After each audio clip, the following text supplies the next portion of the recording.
Ian chapel ने दी है चेतावनी के ट्रेविस हेड को गावस्कर बॉर्डर सीरीज में ओपन ना कराना क्योंकि भारत के पास बुमराह है। बहुत बड़ी और समझदारी वाली स्टेटमेंट यहां पर इयन चैपल ने दे दी है और भारत को क्या माफ कीजिएगा ऑस्ट्रेलिया को कहा होश के नाखून लो, जमीन पर आओ। जमीन पर ये वो भारत है जो 2 टेस्ट सीरीज जीत के जा चुका है ऑस्ट्रेलिया में। इससे पहले कि हम आगे चले और स्टोरी के ऊपर मजीद बात करें, कमेंट सेक्शन में यह बताइएगा कि अगर टाकरा हो जाए इस टेस्ट सीरीज में बुमराह वर्सेस ट्रेविस हेड तो कौन डोमिनेट करेगा। आपने अपना ओपिनियन कमेंट सेक्शन में देना है, क्या बुमराह या ट्रेविस हेड। आपने बताना है कि कौन 60 कौन 40 या 50-50 रहेगा या 70-30 रहेगा। बात करते हैं स्टोरी के ऊपर। इयन चैपल जो अपने सख्त और बड़ी डिफरेंट ओपिनियंस की वजह से जाने जाते हैं, लेजेंडरी ऑस्ट्रेलियन खिलाड़ी साबिक इयन चैपल, उनका कहना यह है कि अगर ऑस्ट्रेलिया ये सोच रहा है कि भाई हम अनसेटल करने के लिए जसप्रीत बुमराह को ओपन करा देते हैं ट्रेविस हेड से, तो ये बहुत बड़ी बात कह रहे हैं। बहुत ज्यादा आप उसकी औकात से बड़ी बात कर रहे हो या उसकी औकात से बढ़ के तवक्को कर रहे हैं आप ट्रेविस हेड से, जो कि मुश्किल में डाल सकता है। और यानी उन्होंने दूसरे अल्फाज में ये कहा कि भैया होश के नाखून लो।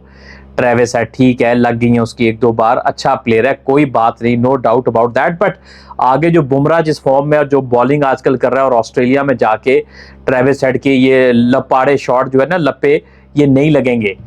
पकड़ लिया हुआ है फाइनल में भी। शुरू में उसको पहले 2 ओवर 3 ओवर बड़े अच्छे डाले थे इंडिया ने, बस उसकी लक थी कि वो उसका एज नहीं लगा और वो बचत होगी उसकी, ठीक है। तो लक उसके साइड पे भी थी। तो ये लक कब तक आपको बचाएगी। तो उसने कहा है कि भाई होश के नाखून लो। ये जो तुम एक्सपेरिमेंट कर रहे हो ना, पहले आपने स्टीव स्मिथ को ओपन कराया तो जो आपने बिरयानी और आलू खा लिए तो वो देख ली है ना, तो ये वाला भी आप चिकन कोरमा खा के देख लो, ट्रेविस हेड वाला भी। होश के नाखून लो। बुमराह जो है, अच्छा ट्रेविस हेड की आपको पता है वीकनेस क्या है, बड़ी स्ट्रेट सी वीकनेस है। आप उसको थोड़ा सा विड्थ दोगे ना तो वो अपने आर्म्स को खोल लेता है, तो वो कट ड्राइव और वगैरह बहुत अच्छे खेलता है। और थोड़ी शॉर्ट बॉल दोगे तो पुल भी खेल लेता है, स्पिनर पे कदमों का इस्तेमाल भी कर लेता है।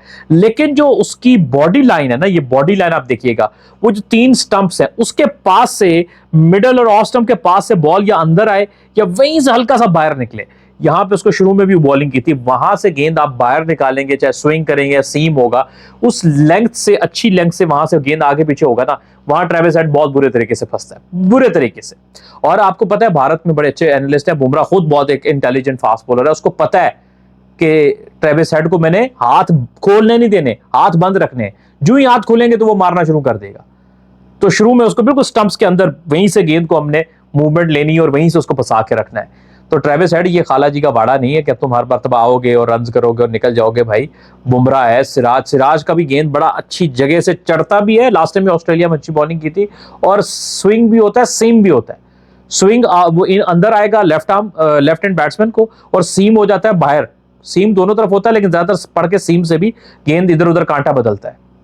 तो भैया इस मरतबा वो कहानी नहीं है, वो इस मरतबा कहानी तब्दील होने वाली है। और फिर जो शामी भी साथ में ज्वाइन करेगा तो वो और तरह का चैलेंज लेके आता है कि हमेशा वो कहते हैं ना कि ऑलवेज ऑन टू यू, हमेशा वो आपको एक चैलेंज, विकेट टू विकेट, और बड़ा स्किडी बॉलर है शामी। तो इस मरतबा जो है ना, ये कहानी मुझे लग ही रहा है कि अगर कोई रन्स करे ना करे, कोई स्कोर करे ना करे, किसी का हर सीरीज में कोई नए हीरो निकलते हैं, किसी की फॉर्म अच्छी किसी की बुरी, तो चलता है। लेकिन अगर ऑस्ट्रेलिया ने ये वाली कहानी डाली ना कि हम बुमराह को अनसेटल करने के लिए कहेंगे ट्रेविस हेड को कि भाई तुमने जाते साथ ही हल्ला बोल देना है बुमराह के ऊपर, उसको सेटल नहीं होने देना और अपने शॉट खेलने हैं, तो भाई पहले आप फीडर मुंह से निकालें, चूसनी मुंह से निकालें, ठीक है, अपना प्रेप वाला जो लेक्चर है इसको बंद करें और देखेंगे आगे बुमराह बॉल कर रहा है। भाई अगर वो अपने रिदम जिस तरह से वो बॉल करता है उस पर बॉल की, तो फिर आपके लिए जो है ना, it's not a piece of cake कि आप यूं करके खा जाएंगे और आप पे होगा। तो बुमराह जो है वो ऐसे ट्रेविस हेड को 5-6 को खा जाए, डकार ना मारे हैं। तो इस मर्तबा देखते हैं। अच्छा वैसे एक और आपको बात बताता हूँ, ऑस्ट्रेलियन की एक और आदत भी है, ये ना इस तरह की बातें करके एक साइकोलॉजिकली भी जरा टीमों से को टीज करते हैं। पहले हो सकता है ये ट्रेविस हेड से ओपन कराए, हो सकता है ना कराए, लेकिन मुझे लगता है कि कहीं ना कहीं ये साइकोलॉजिकली भी ये थोड़ा टेस्ट कर रहे हैं। टीजर छोड़ा है इन्होंने कि देखते हैं भाई क्या रिएक्शन आता है, उसके हिसाब से अपना देखेंगे। लेकिन एक बात तो है कि ऑस्ट्रेलिया जो है ओपनिंग की स्लॉट में काफी स्ट्रगल कर रहा है काफी वक्त से। कई लोग बात कर रहे हैं कि कैमरॉन बैनक्रॉफ्ट को लेके आते हैं, एक वक्त में बुकॉफ्स्की की भी बात हो रही थी, वो तो चले अपनी वो तो साइड पे हो गया, उसका किस्सा तो साइड पर हो गया। मैट रेनशॉ होंगे या किसी मैट मार्कस हैरिस जो है उसके साथ भी काफी उन्होंने ओपन किया। तो ऑस्ट्रेलिया का भी ओपनिंग स्लॉट, अब डेविड वार्नर भी गए तो वो अनसेटल्ड है, तो इसका भी इंडिया जो भरपूर फायदा उठा सकता है। लेकिन बुमराह वर्सेस ट्रेविस हेड ये आपने मिस नहीं करना, बताना ये है इस मर्तबा ये बाजी कौन जीतेगा, कमेंट सेक्शन में बताइए।